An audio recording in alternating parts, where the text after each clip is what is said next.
What's up, everybody? Welcome to Are You Down with LPT, the podcast where agents like you share their stories, experiences, and insights to help each other level up and thrive.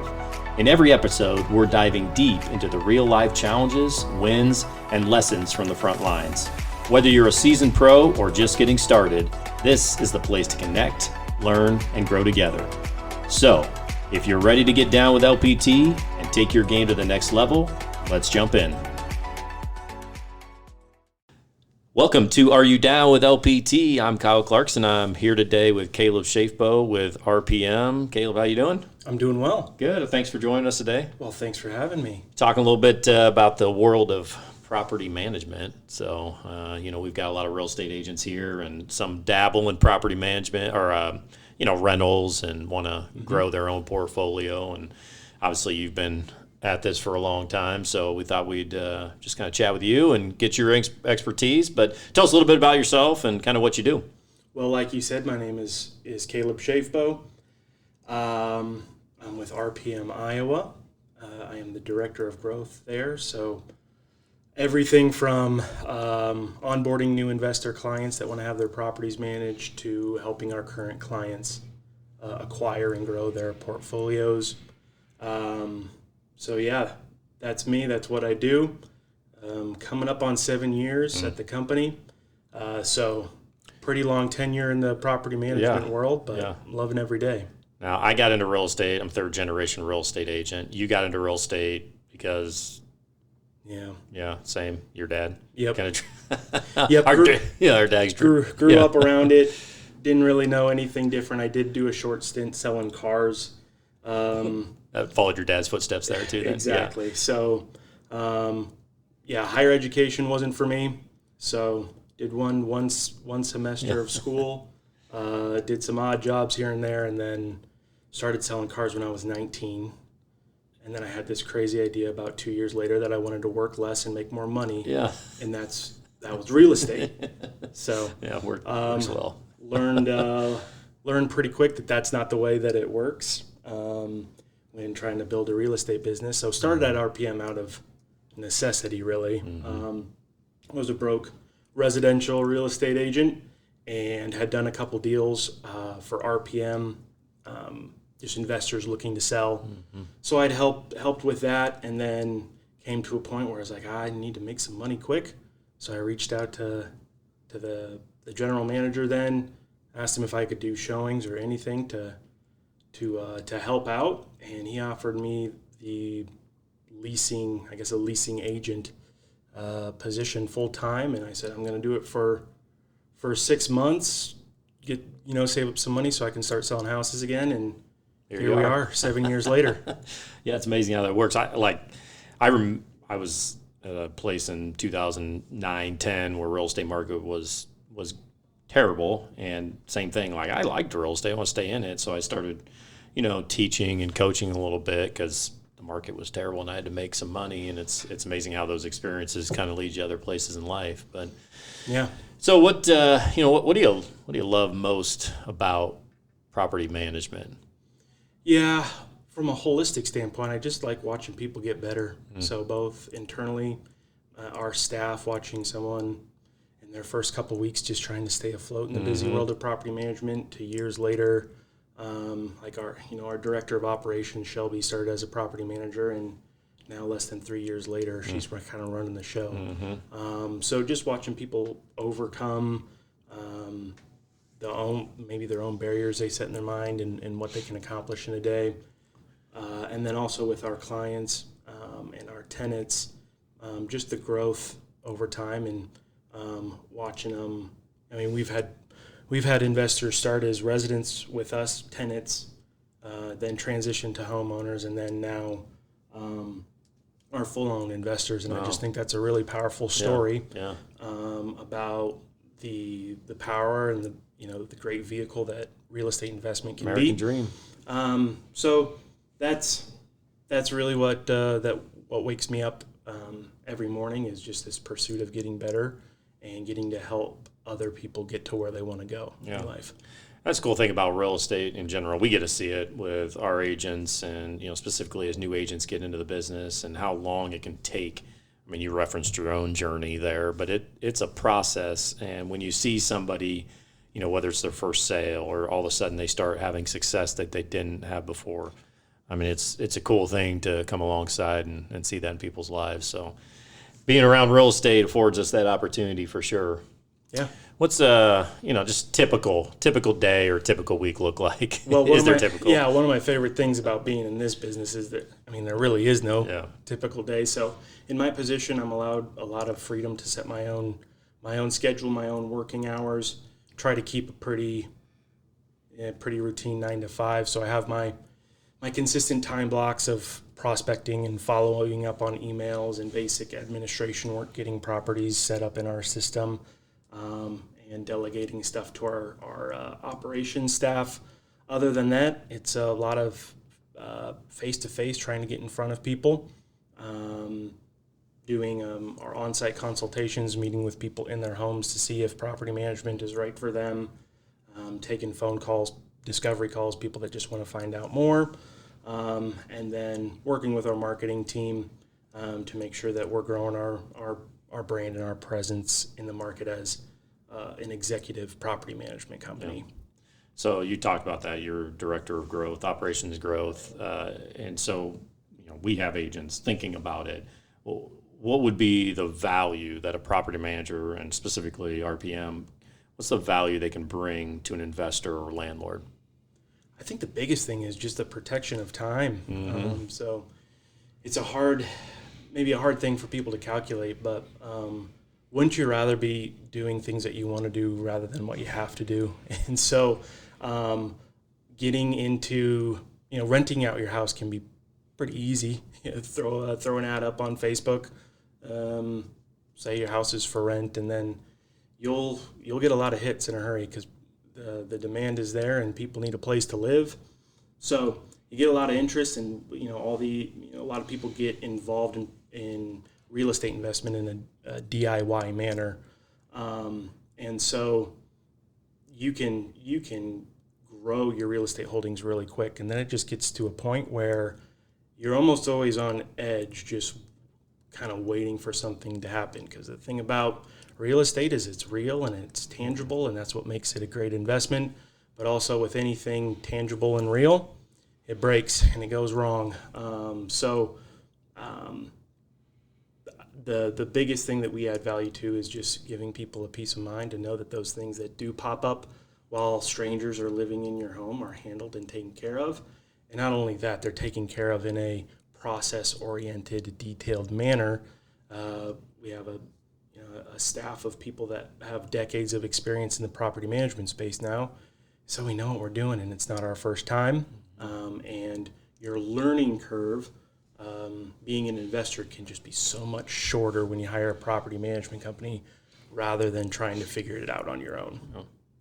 I can speak to personal experience. I remember buying my first investment property in Ankeny, and I watched my dad for years self-manage, and there was nights and weekends and trying to track down that these guys haven't paid him in a month or 2 months, and my dad's the type of guy that wants to help, and so he's always trying to find a solution for people, and I saw that, and some of the good qualities, whatever, but the problem is time, and you talk about that, and it pulls you away. And I was with him last night. He's on the phone talking to some tenant, and I don't want to deal with that. And it's not that I don't care about those people, but the more those people know you, then if there's something wrong, they're calling me as the landlord and the owner. They're calling me that, hey, I can't make a payment this month or whatever. And so when I buy mine, I remember, talking to Ben, I'm like, if I know that I own this, I'm going to sell it because I don't want it. I don't want anything to do with it.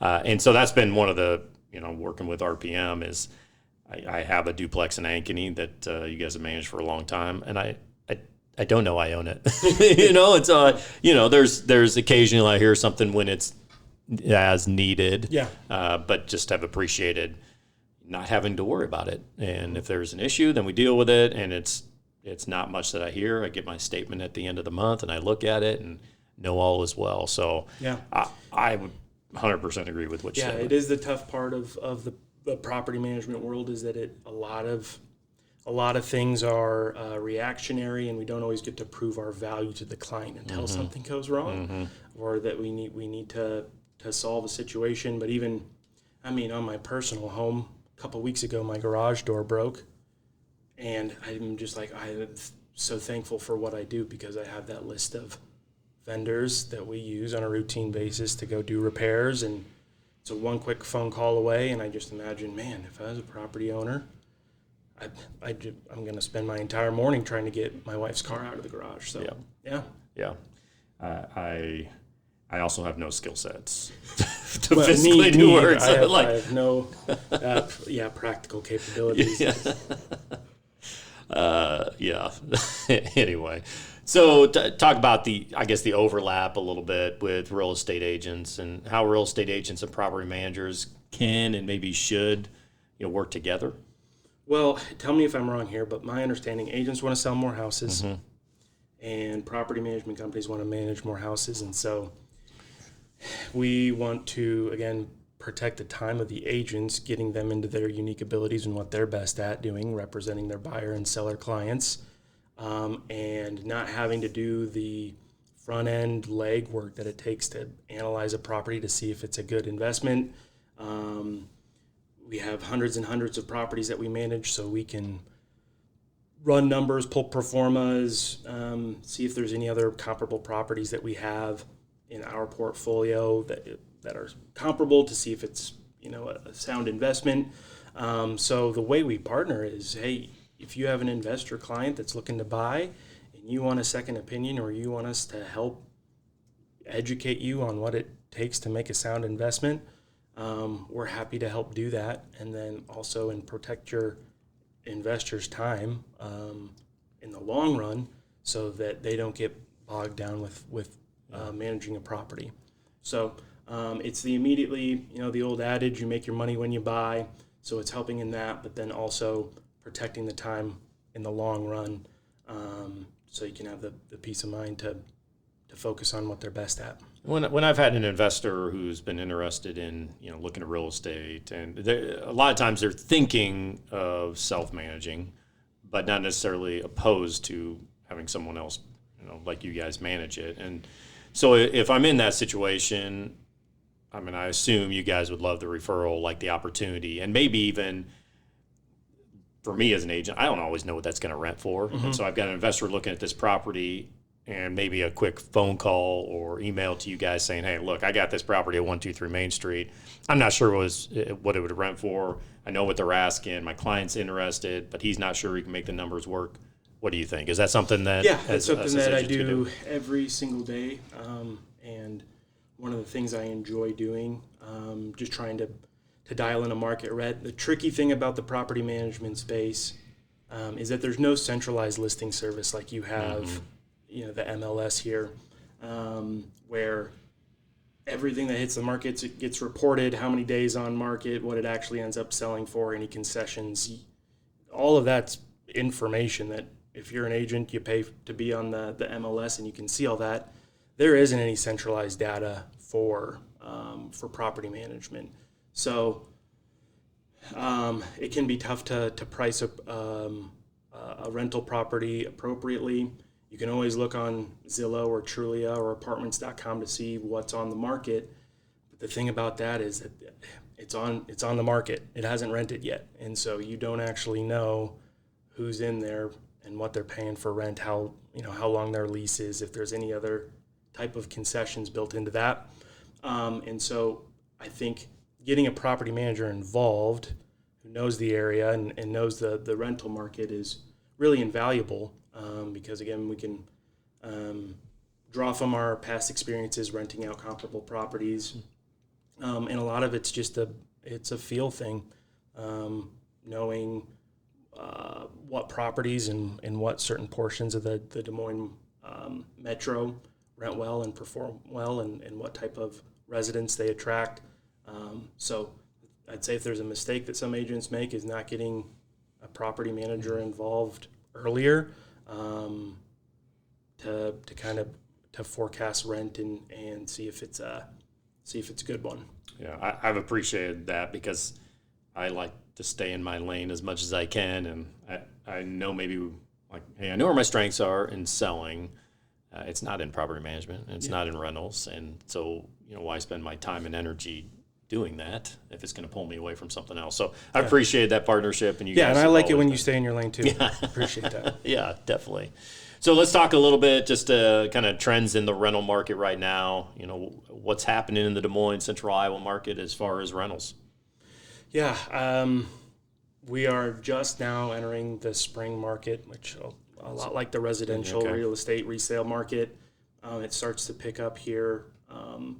Closer we get into May and when school's out, is usually our busiest time of the year. So if we're most leases are probably a year, for the most part. So majority of leases start May-ish then? Is that what you're saying? Or I would say, so probably 75% of all of our leases begin/end, if they're an annual contract, in between the months of May and August. So there's always outliers in that, but when we coach people, our investors, when they're getting set up, is if we can get the renewal timeline back between the months of May and August, that's when most people are moving and looking, trying to get into a different school district, whatever it may be. We want that lease to expire in between those months because we have a better chance of renting it at a higher clip and having less days on market and less vacancy. Yeah. So things are trending up in that regard. It's usually an interesting time of the year where you do have quite a few properties that have been sitting on the market for a while for rent, just because they sat through the slower winter months. So there's deals to be found if you're a resident where those prices have been lowered over the last couple months to try to find a deal there. But otherwise, we're usually 3 to 5% higher in between, again, those months of May and August compared to the winter months.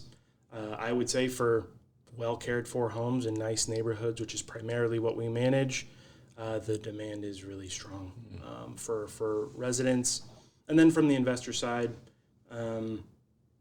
interest rates have kind of hurt in the past year, maybe a little, 18 months, just those being higher. It can be difficult to get a property to cash flow if you're looking to buy them, because rents usually trend behind sales price. And so you really got to be looking for a deal or an opportunity to add instant equity into the home, putting some money into it to the front end. So the buy side for investors is a little slow. And then, we do have our unintentional investors this time of year, people that rented out their homes out of necessity because they had to relocate for work and whatnot. We usually see an uptick of them looking to put their home on the market.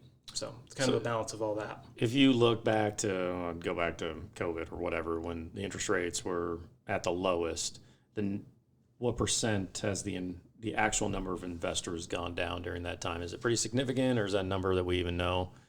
I know home sales, down whatever. We were over 6,000 then last year, closer to 4 on existing home sales. So, a significant drop in sales, and I assume investors are part of that because of interest rates. Yeah. So let's see if I can answer that question. I would say, when interest rates were really low, we had a lot of investors buy single-family homes, again, at ridiculous interest rates. So there was a lot of growth, I guess, on a per-door basis, one investor being able to purchase more and more. But with the way that the market is now, and maybe a little bit more difficult to sell your home for what you need to get out of it, I believe that there's a trend upward in what we would call the traditional unintentional investor. People that have gotten military orders to relocate, a transfer of job, life changes. Maybe they don't have the equity in their home that they want to make it worth their while to sell it, and have been turning towards, maybe I can rent this thing out for a few years, build more equity, pay off the large majority of my mortgage, and then exit the property at a later date. So there's deal with a lot more of those phone calls rather than our investor pool being able to purchase more doors per investor. The type of investor has maybe changed a little bit. Yeah. Gotcha.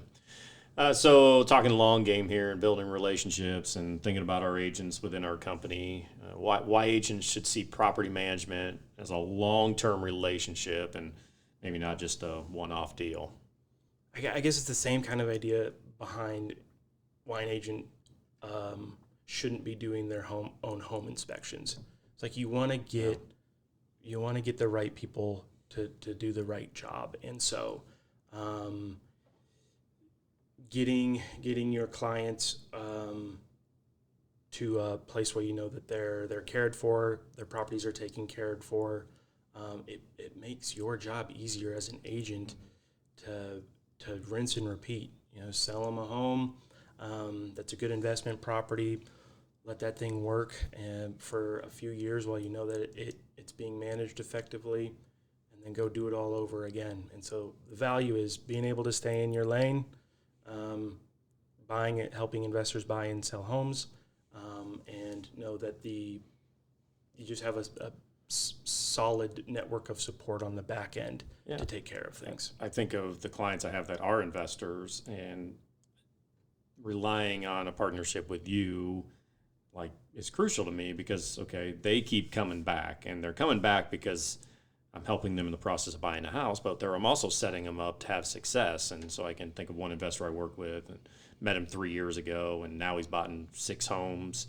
And again, coming back to, okay, yes, I'm helping him with the process, but now everything is going well with the investment he has and has gone kind of like as planned. So let's buy another one. And so I think for us as agents, if we partner with investors to be able to come alongside and partner with someone like you guys over at RPM, I think it's crucial, and not us trying to let's just go sell my house and, won't worry about the rest. We want to be full service. We want to take care of it. We want to make sure that the investment they're buying makes sense.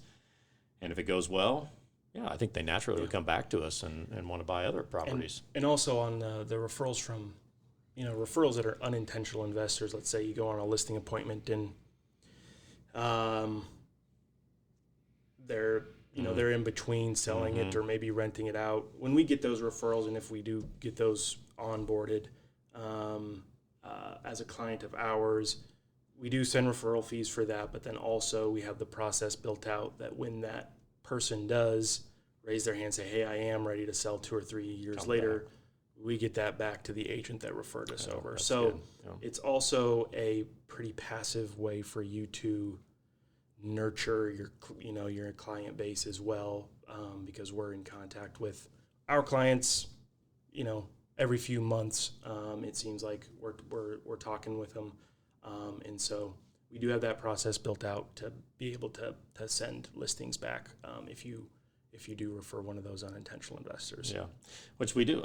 Probably more, during COVID, there wasn't a whole lot of that. Everybody had great equity, but now people, especially if you bought after COVID, now you've been in your house 2 or 3 years and leaving, there's not a ton of, if you didn't put much down, you don't have a lot of equity, we run into people that are in that position that they may just need to run it until the market kind of turns around a little bit and stay afloat. And you guys obviously are a great resource to help with that. Any kind of final thoughts, final piece of advice that you would give to real estate agents? Advice.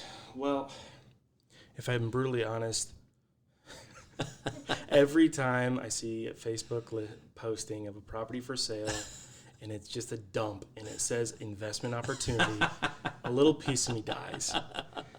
So I think the piece of advice is there can be multiple different ways to invest in real estate. Our model and what we try to do is manage well cared for homes in appreciating neighborhoods where people want to live, so that they can in turn love where they live, and that over the long term reaps better benefits for the owner of that property, because you got a happy tenant that's going to treat it with respect and pay their rent on time. So that would be kind of the piece of advice, is that don't necessarily fall into the trap of the traditional investment game of buying maybe not the best properties that will take longer work and maybe not the best areas. So encourage them to reach out to me or another property management company in the area. to pick our brains about what works and what may not work, and also know that there's a lot of different routes to go. Let us help if you got questions. Yeah. Any tenant horror story that you have? Is there any? Kyle, how much time do we have? No, I'm joking. We're very, very fortunate in our space and the properties that we manage, that horror stories are pretty few and far between. I do have one that comes to mind. When I was probably in my first or second year as the leasing agent, and we had this big, beautiful 4-bedroom home in Waukee.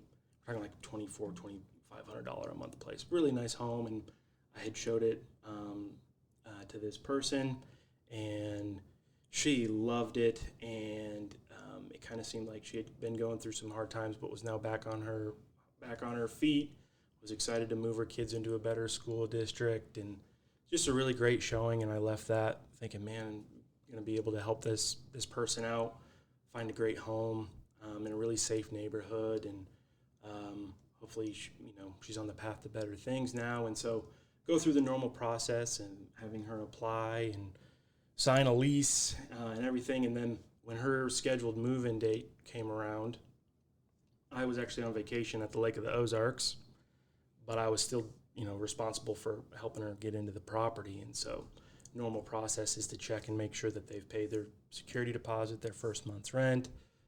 They have their renter's insurance in place, all of that. So I was doing that on my phone while sitting at a dock in the Lake of the Ozarks. And I remember going, oh man, she hasn't paid her deposit yet, but she's supposed to move in today. Mm-hmm. And so I shot her a quick text and it was like, hey, can you pay this?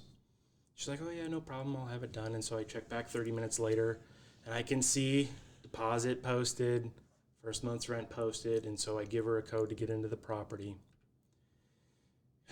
And then about a week later, our resident relations person comes in and says, hey, didn't this lady just move in? Looks like she owes rent. And it turns out that payment bounced. And so then that started a long series, and it turns out she was a professional resident. So she had fake other people's social security numbers that she was using. Wow. I mean, fake licenses, all this kind of stuff. She'd actually gotten a car from a dealership, financed a car through someone. So there was pending criminal records against her that we somehow missed on that. So very, very. It doesn't happen anymore because now we have the Caleb rule is we got to let funds clear before that happens. But that I remember it stinks to trust people, doesn't it? It stinks, especially when she just had she was so she had me fooled. She had me fooled, and it bit for a while to then go through that process of getting her out. Cause she'd even told me that her husband had passed away, and what tipped me off was going back to the property to pick up the lockbox and make sure everything was all right. And a guy answered the door and introduced himself as her husband. And I went, whoops!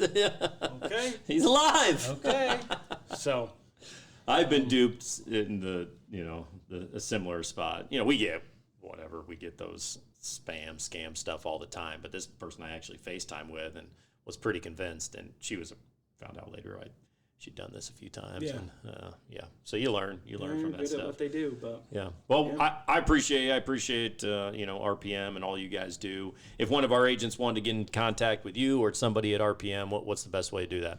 Yeah, our website is a good place to start. It is www.rpmiowa.com. All of our staff is there, and you'll be able to find me. Yeah, we'll find you from there. Kayla, appreciate it. Yeah, thanks, Kyle. You. That's a wrap for today's episode of Are You Down with LPT? Thank you so much for tuning in. We hope you get some valuable takeaways to apply to your journey. New episodes drop every Friday, so make sure to subscribe so you never miss out. And hey, if you have your own story you'd like to share or questions you'd like to dive into, hit us up. Until next time, stay down with LPT and keep leveling up. Catch you in the next one.